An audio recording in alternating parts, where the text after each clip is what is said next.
ำดีครับยำดีครับกินทุกสีครับ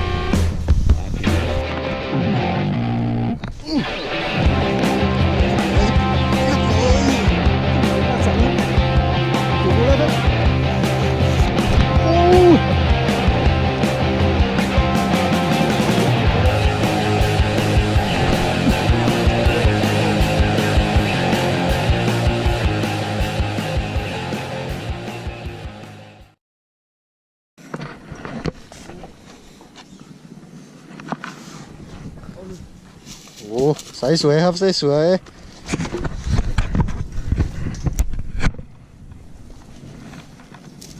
เฮ้ยกอข้าง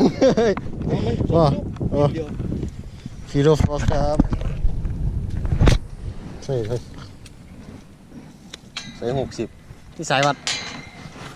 ปะวัดเลยนี่ปลาสองตัวป่าอยู่ตัวนกมันบินออกแม่นั่นตัวนี้ตีไปจบตบหลุดป่าอยู่ทางนี้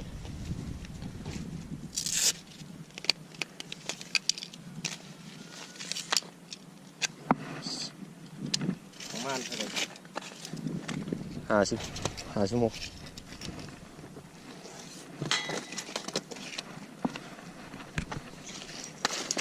ก็มินเดียวเนี่ยมันเงียตกปุ๊บเส้นกว่าอยู่ทุกเล่นเนาะ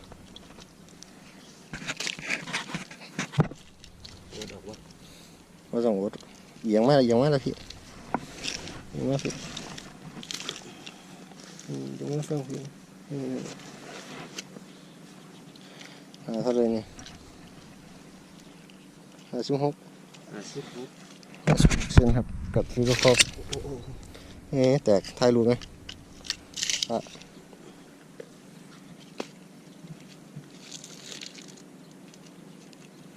เอามือออกแล้ว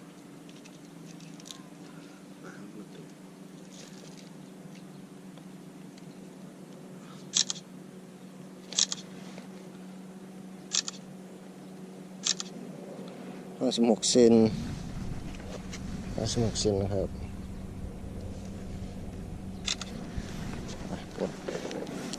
ตัวนึงตื่นนกตัวนี้อยู่กลางปล่อยงานจากฟิโลฟอกครับเราจะปล่อยนะครับนี่ไซแวน40คืนอีก3 ปีข้างหน้าเราจะมาตกมันตัวนี้10 โลครับ10 โล